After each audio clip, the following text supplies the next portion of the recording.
All right, let's talk about parameterized surfaces.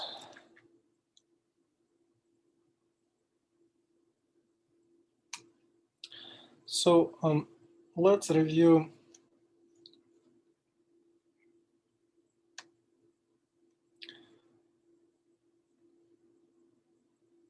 let us review the curves first. And when we talked about curves, we understood curves in 3D as vector functions of a parameter. So we had a parameterization with a single parameter. So a curve is a vector function dependent on a parameter. So a surface will be a vector function in 3D depending on two parameters. We'll call them U and V. You may recall a similar situation which we described recently, where we transitioned our double integrals from UV to XY and the coordinate change that happened. Here you will see many similarities, but the main difference will be now we will add the third coordinate, Z. So in other words, our surface will be a function of two parameters, U and V. Now we call them parameters, not coordinates, but three components, X, U and V, Y, and Z.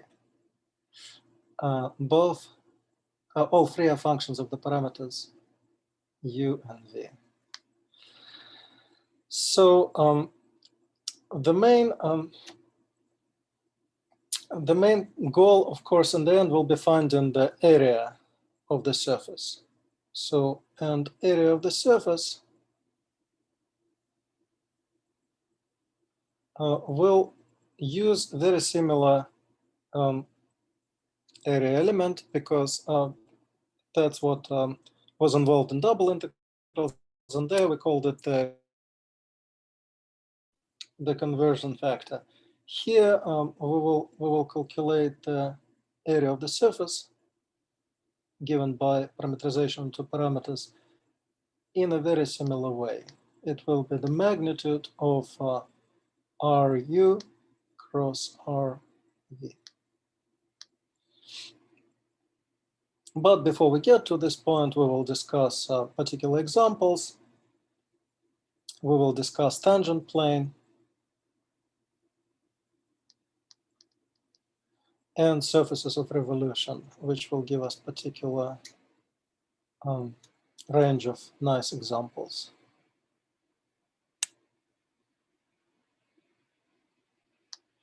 Okay, let's begin. So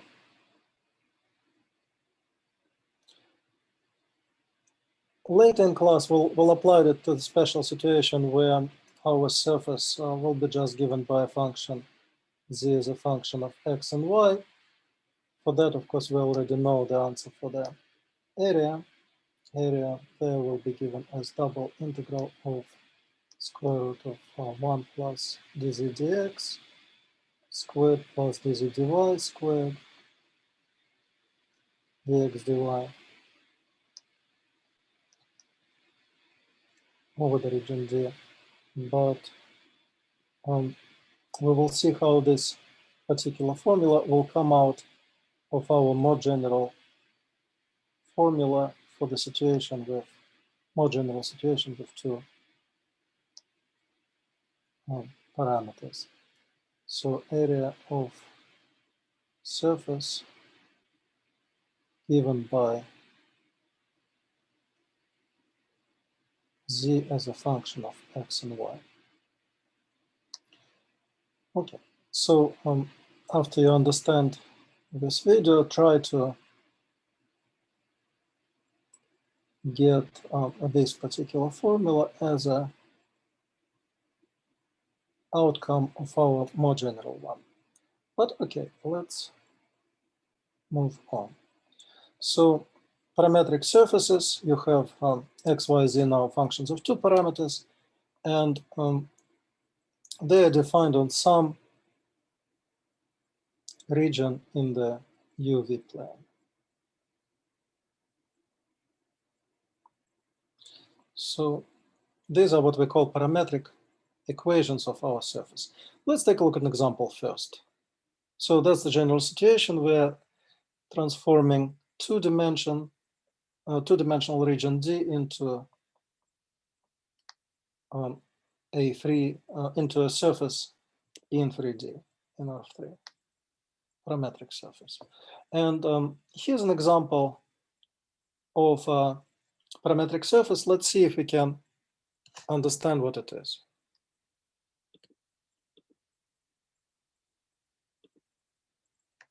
So the first component is 2 cosine u, second is v, third is 2 sine u. So the hint is if you look at the first and third component and ignore the second, then we will have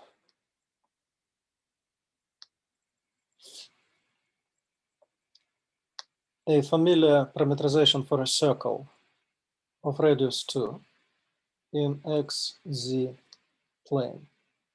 How does it look like in xz plane?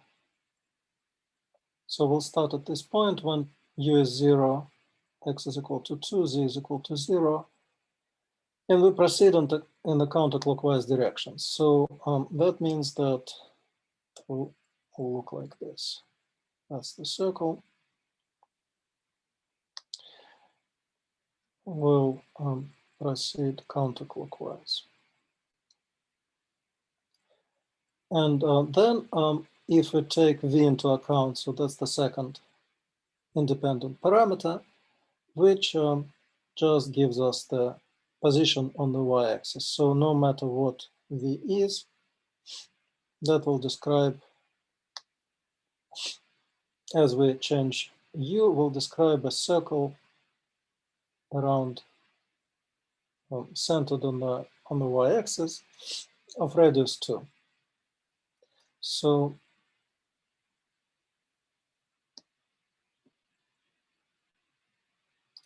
overall, of course, you will see a cylinder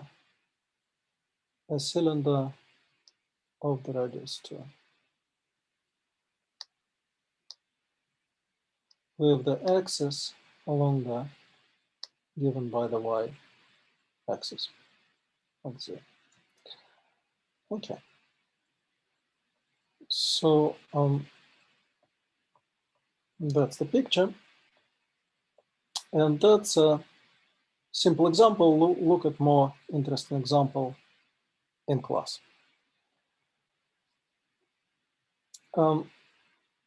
How do we understand? We already saw how we understood it. We followed the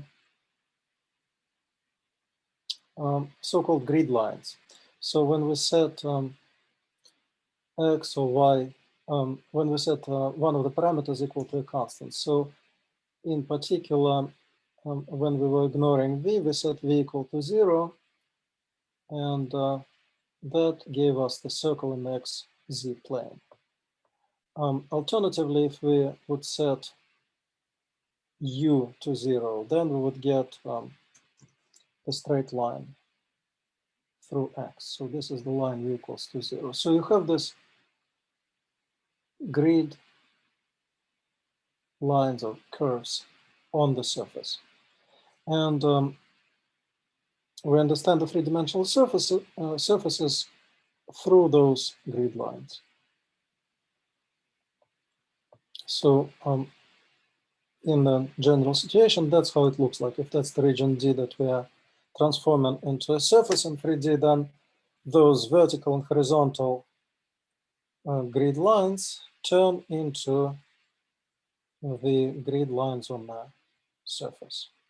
So when we fix v equals to v naught, that's the u curve V is fixed at V0. And this is the V curve. U is equal to V0. Okay. How does that help us?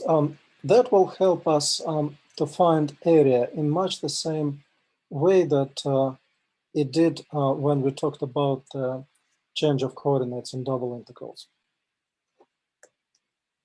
So we'll be looking at nearby spaced grid lines, and we will understand this chunk of area by approximating it with a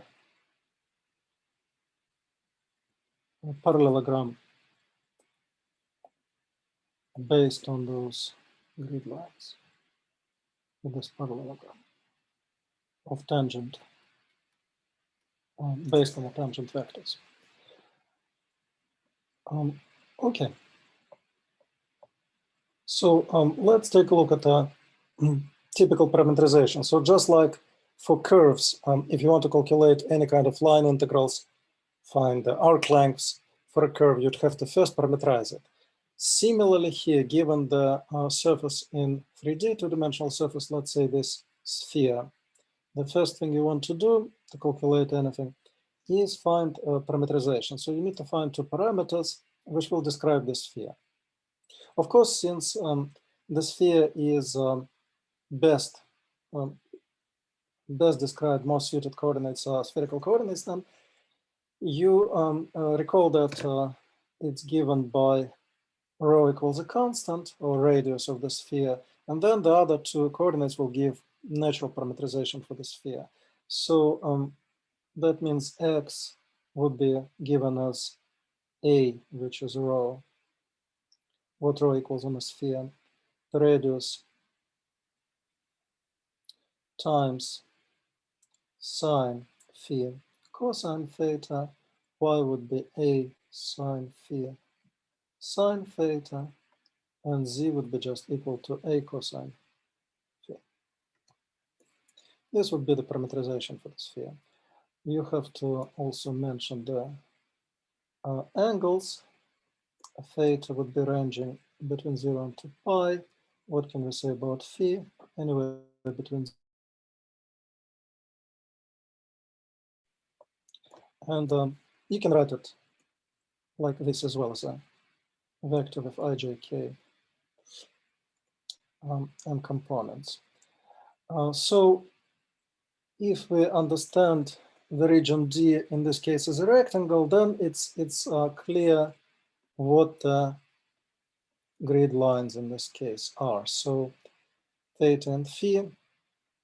So for instance, we can put the last angle phi here and theta. There's no canonical agreement on this. Actually, you will see that different authors put it in different order. So that's the range of parameters, this box, which will produce you the entire sphere in 3D. How do those grid lines look like? Well, if you set phi equals a constant, let's say pi over 2. If phi is equal to pi over 2, then it describes you the equator on the sphere. And in general, phi equals constant will describe your curves on the sphere of constant longitude. Latitude, sorry, and theta equals a constant will describe your meridians, which connect North and South Pole. Okay, let's look at a particular example of two-dimensional surfaces and two parameters, which are described by revolving a given curve around an axis. So for instance, we can start with a curve y equals a function of x. and rotate it around x-axis. So here's the picture. This is the three-dimensional picture. Shows us what's going on as far as x, y, and z.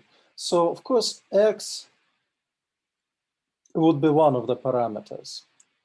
And another parameter would be the angle of rotation. So if we are rotating this curve, then we can take x for one of the parameters. And theta, how far it's rotated, will describe another parameter. So if that is the curve, y is equal to function of x, let's say here it is in the xy plane, then if we rotate it theta in the counterclockwise direction from the xy plane, looking at the picture from the front as we are right now, then we will see that the x and y coordinates of the point, so if initial position of the point is given by x, y is equal to a function of x, and z is equal to 0. And then after we rotate it by angle theta, then the length to the x-axis will stay the same, which will be f of x. But we'll have to project it onto x and y. X will, of course, remain unchanged, but y will be given as initial f of x times the cosine of phi, of theta. If we project it on the z-axis vertically, then we'll get f of x times sine theta. And that would be our parameterization for a surface of revolution in 3 dimensions. Here's a good example.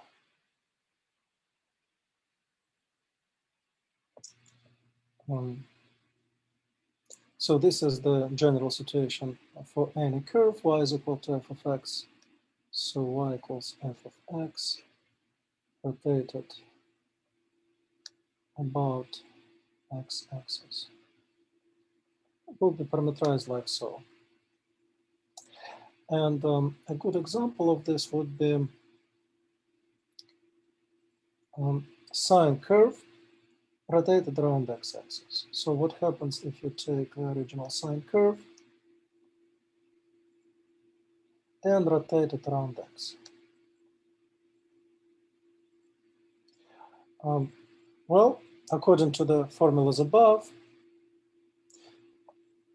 these formulas, we will get these 3 equations. So how would the surface look like?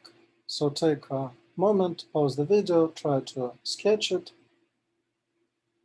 and hopefully when you come back, you will see something like this. So this is the rotation around the x-axis, and you have the 3D image of this curve.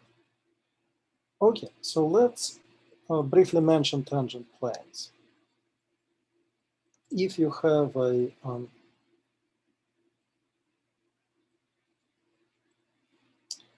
region D in the UV plane that you are, I will just draw a simple case, a box, which you are mapping onto your surface.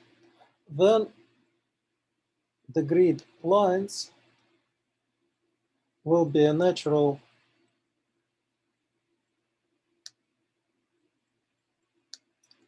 way to generate your tangent plane. How? By their corresponding tangent lines. So here you have 2 tangent lines to the grid curves in your surface S, and you will realize that the tangent plane will be just generated by these 2 lines. as long as they are not parallel. And of course, the tangent lines will run along the tangent vectors. So what are the tangent vectors to the grid curves? Try to write them down, pause the video. When you come back, think about it. Of course, what are the tangent curves given by? They are given by fixing one of the parameters. So if we fix u at u naught, then we'll get a v curve. And the tangent v curve.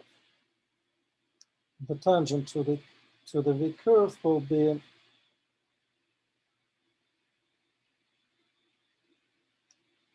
r prime with respect to v, u naught v. Typically, we'll write it like this: r sub v of u naught and v, and that just means partial with respect to v of all three components. So we have x, ddv x, ddv y, and ddv z. And similarly, tangent to a u curve, so u curve will be, we'll have a tangent r prime sub u, where we fix v naught.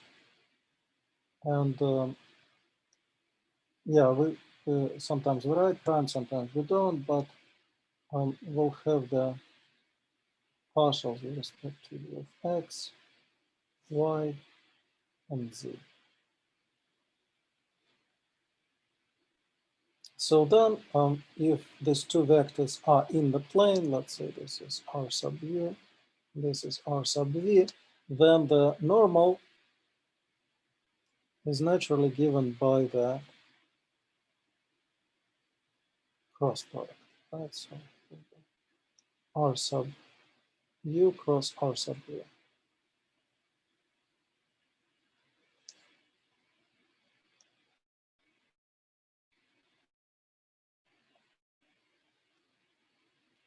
So the tangent plane, of course, will be determined by this point for which it, point of tangency for which it passes, and the normal vector, which will be the cross product of the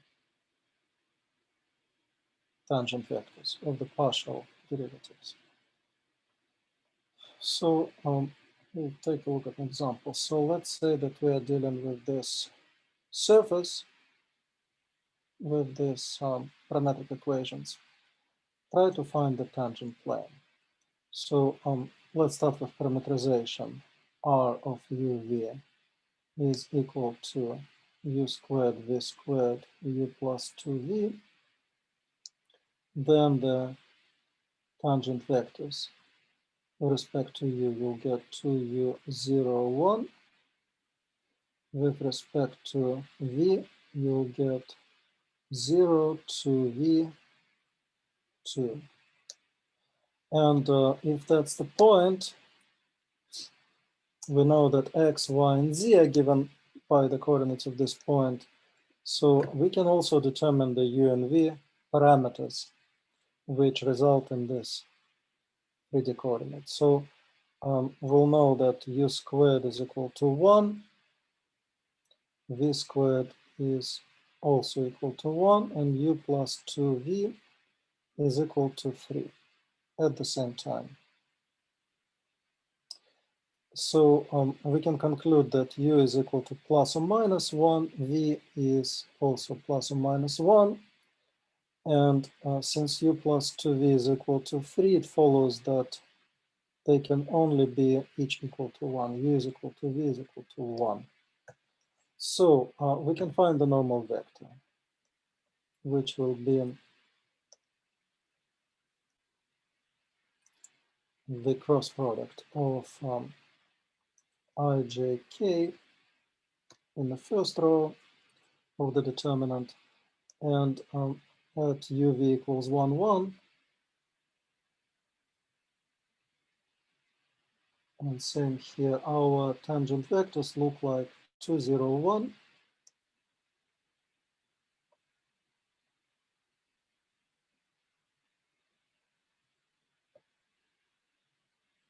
and the second one is 0, 2, 2. So the cross product will be 2, 0, 1, 0, 2, 2. You will get negative 2, comma, negative 4, comma, 4. If you divide by 2, you can simplify it to negative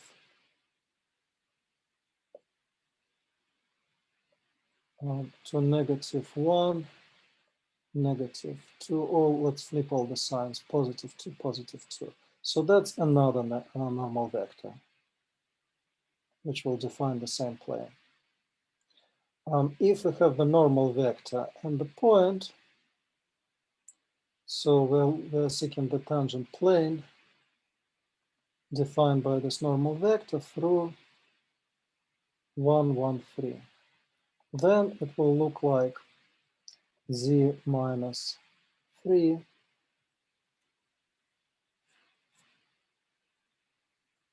Oh, maybe start with x. So the leading terms will be coefficient 1 times x minus 1 plus 2 times y minus 1 plus 3 z minus 3 is equal to 0. Well, if we simplify, we'll get x plus 2y plus 3z minus 1 minus 2 minus 3 minus 9 minus 12 is equal to 12. So x plus 2y plus 3z equals 12.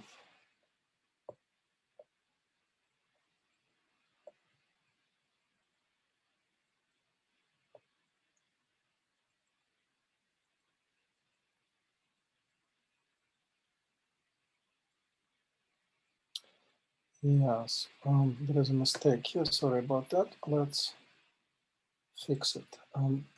So we've gotten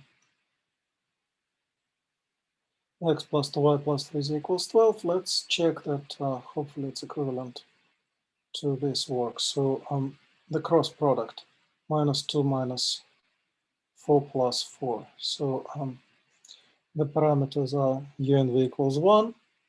So minus 2 minus 4 and 4. Yes, that's the same as what we've gotten. So this is correct. And then we can write it as minus 2 minus 4 and 4. So this is also correct. And if we open up parentheses, then we will get minus 2x minus 4y plus 4z. So 2 plus 4 is 6 minus 12. 6 minus 12 is negative 6. So it should be equal to 6. And if we, okay, so if we flip all the signs and divide by 2, and we'll get that's equivalent to x plus 2y plus 2z is equal to negative 3. So yes, this is also correct. So how did I get the 12?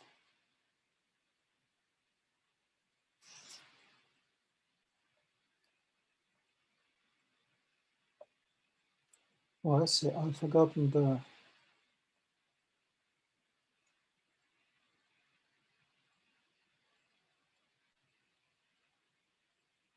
minus in this location. So let's fix the mistake. We'll do minus here. So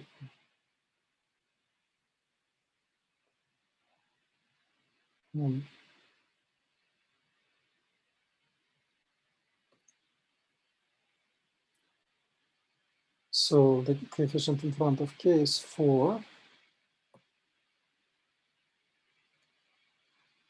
This part is good. So if we flip all the coefficients, then we'll get minus here. That's what's different. So we have 1, 2, and negative 2 here. That's the mistake. So then we will have x plus 2y negative. So let's redo this part. We'll get x plus 2y negative 2z minus 2 minus 1 minus 2 is minus 3 plus 6 positive 3 is equal to 0. Okay, we got the correct result. Oops.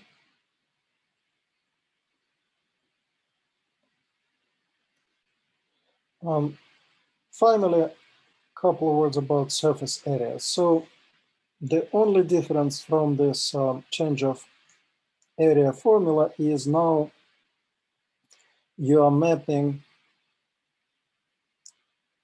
in change of area formula, we will map in the region from UV into XY. And some region like that, and we were calculating again the change of area factor. So element of area in the XY plane between the grid lines.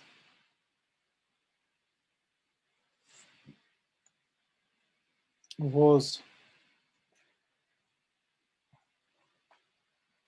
essentially the magnitude of the cross product of two tangent vectors r sub u del u cross r sub v del v. So magnitude of ru cross rv del u del v. So the only difference with the change of variables in double integrals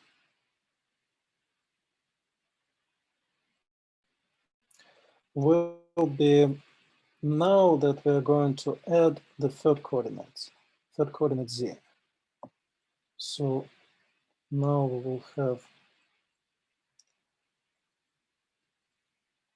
a map which goes into 3D. So we'll have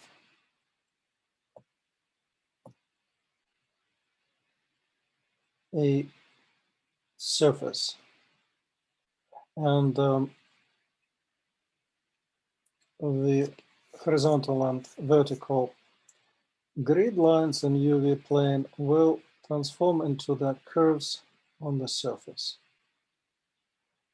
But otherwise, situation is identical. We find the r sub u, r sub v, the tangent vectors, and we use them multiplying by del u del v to estimate the patch of surface in 3D in exactly the same way. So that means that if we want to calculate the entire surface area of our surface, then we'll have to take this domain and approximately we will be adding all these small patches on our surface. In the limit, it will lead to the double integral of ru cross rv du dv. If our domain D in UV space in UV plane is a rectangle, but of course, usually we don't want to commit to this, we'll just write dA, where dA will mean symbolically du dv. But if it's a rectangle, then indeed we can write it as du dv, otherwise we may need to do something more sophisticated. So that is the surface area in a nutshell. Okay, let's look at an example of this.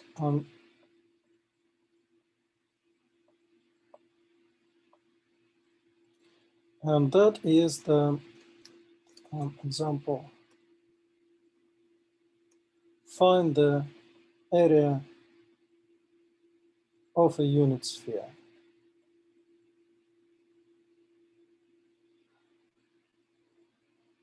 So for that, we have to start with parameterization. Parameterization is given by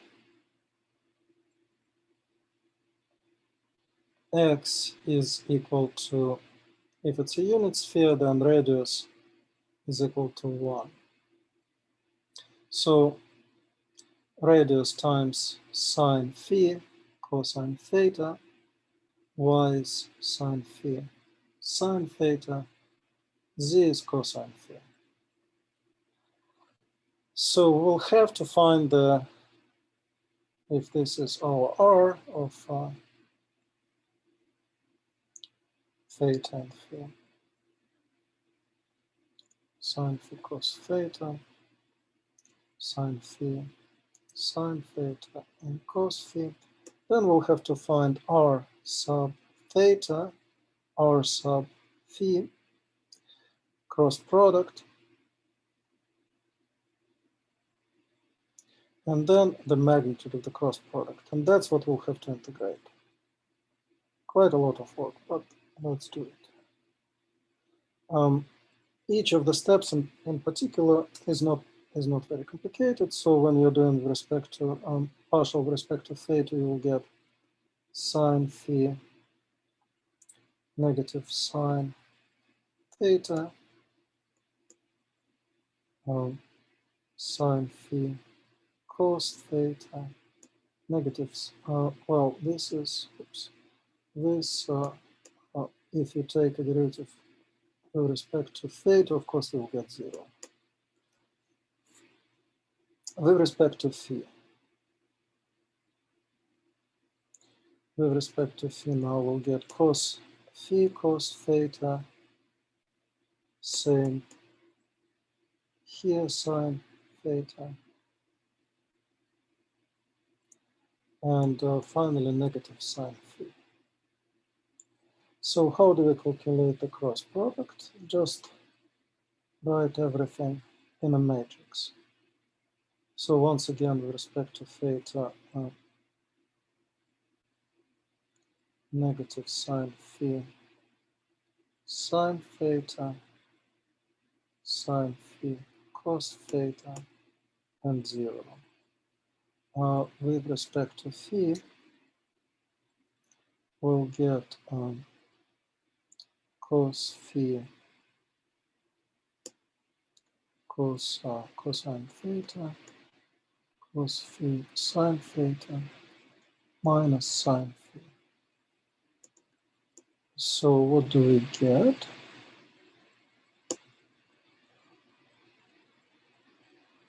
So for the first component, we'll just get sine squared phi with a minus cosine theta. That's it. For the second component, minus,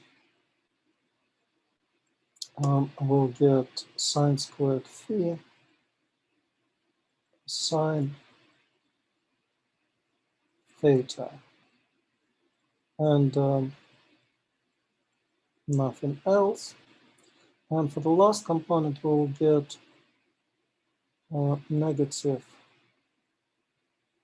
sine phi cosine phi sine squared theta, minus sine phi cosine squared theta, cosine squared theta. Agree? So this simplifies to negative sine phi cosine phi. And now we're ready for the magnitude. So it will be square root of, add squares of everything. So we'll get sine, we can disregard the negatives. Sine squared becomes sine 4 phi cosine squared theta plus sine 4 phi again, sine squared theta plus sine squared phi cosine squared phi. So we can rewrite it as sine 4 phi plus sine squared phi cosine squared phi. So sine squared goes out, we'll get sine phi on the outside. Well, maybe let's be slow and careful. Sine squared phi goes out, we'll have sine squared phi plus cosine squared phi. That's of course 1. So if we look at what remains, we'll get absolute value sine phi. But since phi is between 0 and pi, we know sine is positive. So that is the same as sine phi. As a result, to find the area of the unit sphere, all we have to do is integrate. So area will be the double integral of r theta cross r phi by magnitude d theta d phi, right? Because we're integrating over the region D, which is the collection of all points in the phi theta plane, such that phi is between 0 and pi, and theta is from 0 until 2 pi. So we're integrating over this rectangle. So we can now plug in the result of the magnitude of the cross product, which is just sine phi d theta d phi. Theta goes from 0 until 2 pi and phi from 0 until pi. So we'll have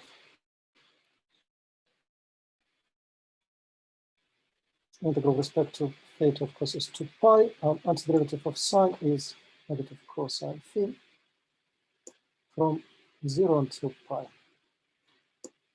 So cosine of pi is